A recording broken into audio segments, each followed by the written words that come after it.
please join me in welcoming Josh to the stage and congratulating him.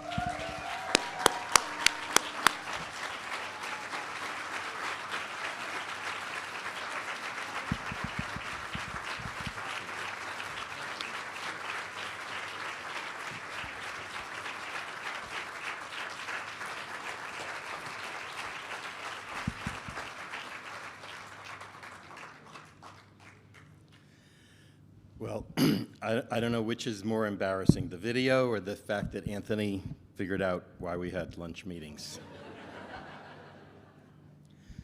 So, first of all, I should just for the benefit of the young people in the room, being retired means never having to wear a suit again. And just to anticipate Ken Parsegian's question, I sold mine back to Goodwill and doubled my money. And then I blew the entire $150 on this haircut. So the bad news is this. The really bad news is that I'm going to go off the script before I read you the whole thing.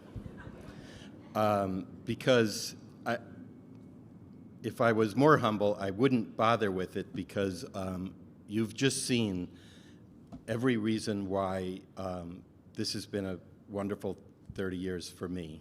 From the young people you just heard from, you know, the energy and the potential there, and you know, I loved their gratitude for the work of Elizabeth and their other advocates, but it's easy to see that they're far more energizing for us than anything that we could do for them.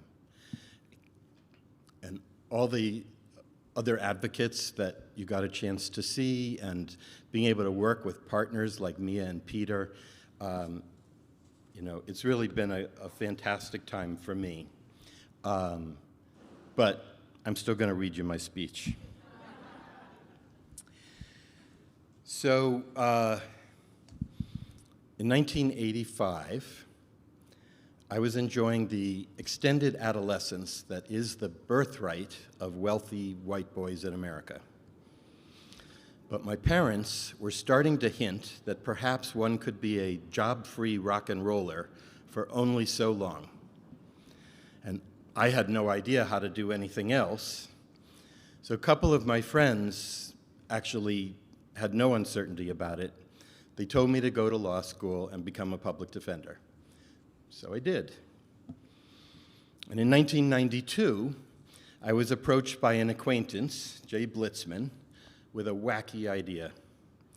He said, CPCS needs to have a statewide juvenile defender department because children are at least as deserving of skilled advocacy as adults. He told me that he invited every lawyer he knew to join him and had been rejected by all of them.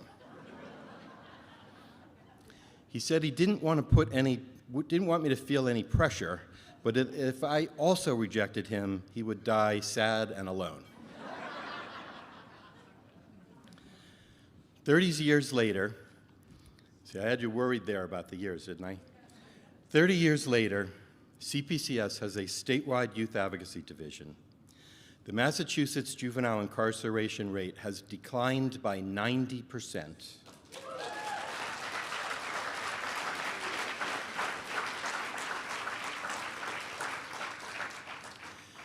And the Youth Advocacy Foundation is successfully engaged in a long-term strategic attack on the school-to-prison pipeline. My father often said that it was sometimes better to be lucky than good. And boy, have I been lucky.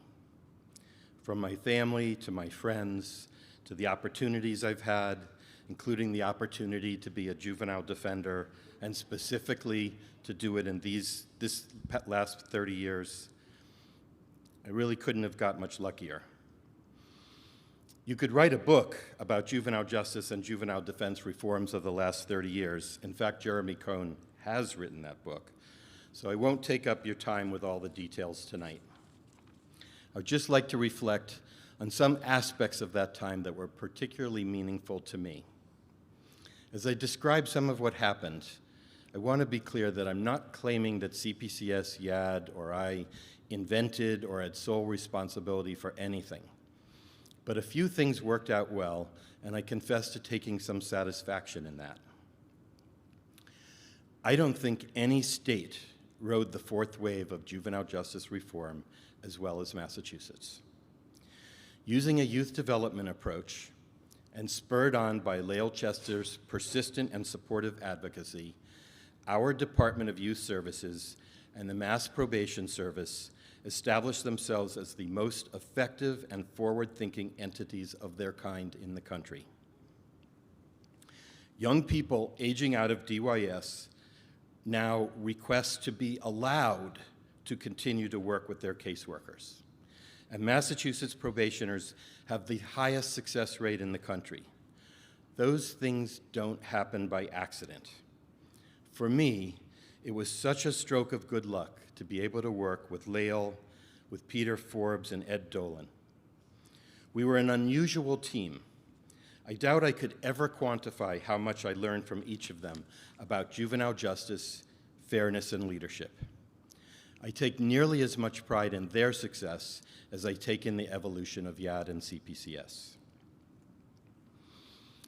YAP did not invent holistic community-oriented defense. The Bronx Defenders did that about 10 years after us.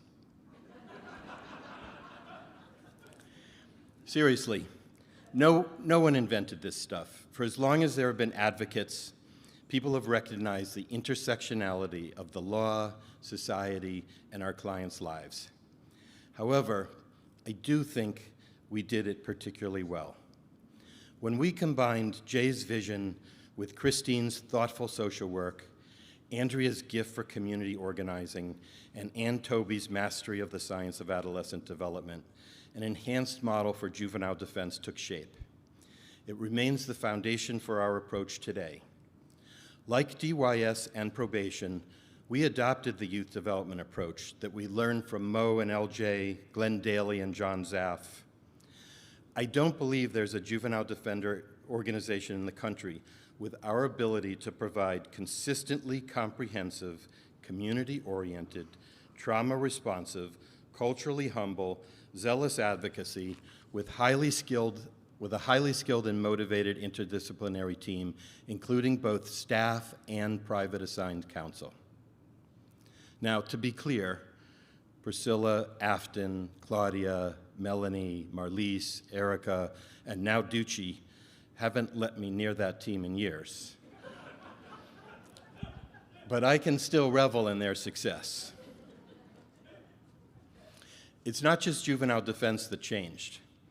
Other than the commitment to zealous advocacy for each and every client, we, CPCS, barely resemble the agency I joined in 1988. For one thing, we stopped letting the court and other elements of law enforcement set our agenda for us. Today, every indigent person entitled to counsel is as important as any other, regardless of their age, type of case, or whether they have a staff or private assigned counsel. Seems obvious, doesn't it? But it took us a long time to get there. Another change is that we are far less passive and reactive.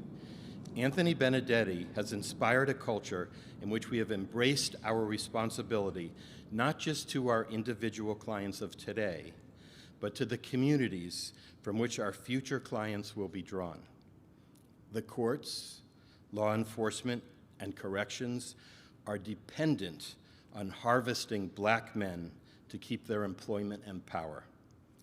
Today's public defender no longer tolerates that harvest as acceptable or inevitable, much less are we willing to be complicit. Anthony, the committee, and the senior management team have engaged in intensive strategic planning and the reorganization of resources in order to engage in strategic efforts to dismantle the structural racism that drives the court and prison systems and makes it impossible for communities of color to escape poverty and disenfranchisement. It was truly an honor to participate in some of that planning and to see the agency craft and implement a new and more dynamic vision for indigent representation. In that regard, I'm particularly proud of the initiative that brings us here tonight. Educational inequity is one of the most important building blocks of an inequitable society. If you want to doom a child, place her into the custody of the child welfare system, or send her to school in a community of color. Better yet, do both. It's not a mystery. Sadly, virtually every Massachusetts governor and US president in my lifetime has happily funded police and prisons by raiding the education budget. The Ed Law Project, a partnership between originally the Children's Law Center of Massachusetts and YAD and CAFL, is in the process of reversing that trend. Every child has a legal right to an appropriate education. Our advocates are gifted at enforcing legal rights. With the expert education advocates of the Ed Law Project providing leadership, training, and support, CPCS is flooding the underperforming school districts with advocates demanding the education to which our clients are entitled. Not only is this a powerful attack on structural racism, it is a far better public safety strategy than any employed by law enforcement. And in case this is not obvious, it does not happen without your support. I think our work has made a difference for a lot of kids and families. I think the ongoing work of Ducci, Marlise, Anthony, and others has the potential to make our society significantly more equitable. But selfishly, the best part for me has been the people. Many of my clients were truly remarkable people who I will never forget. We've had so many inspiring people work at YAD and the Foundation, and working with external partners like Lael, Ed, Peter, Robert Kinscher, Tom Corey, Ken Smith, Mia Alvarado, Greg Croto, Molly Baldwin. I really could go on for a long time. Has been quite special for me. I've really enjoyed spending time with Anthony and watching him craft an inspiring vision for public defense in the 21st century. My partnership with Priscilla will always be a life highlight for me, and not just because she was happy to do all the work and let me have all the credit. And I know I will miss working on projects with Deborah Krupp, who was similarly willing to overlook my many shortcomings. Many people, virtually everyone under this tent tonight, played a role in the progress we experienced. In any endeavor of this magnitude, every form of participation is important. Whether you were a lawyer or a social worker in the trenches, a financial supporter, a writer of amicus briefs, an ear to bounce ideas off of, or an ally in another organization, your contribution made and continues to make a difference. And that difference isn't just material. It really is true that every extra set of hands makes the burden a little lighter. Every time one of you wrote a check, or took a case, or just called to say hello, it gave me a lift, and I saw the same thing happen with colleagues all around me. My friend Chris used to tell me that I was nowhere near as good at pickup basketball as I thought. He said that my only real talent was for stacking the teams. If that is so, then rest assured, CPCS, YAD, and YAF have never been led by a more passionate, skilled, and strategic group of advocates and managers than it is today. I am happy to step aside and watch and support what they do.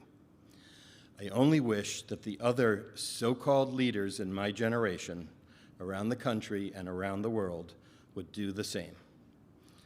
Thank you all for the support you've given to me personally, to YAF and CPCS, and especially to the most vulnerable children in the Commonwealth.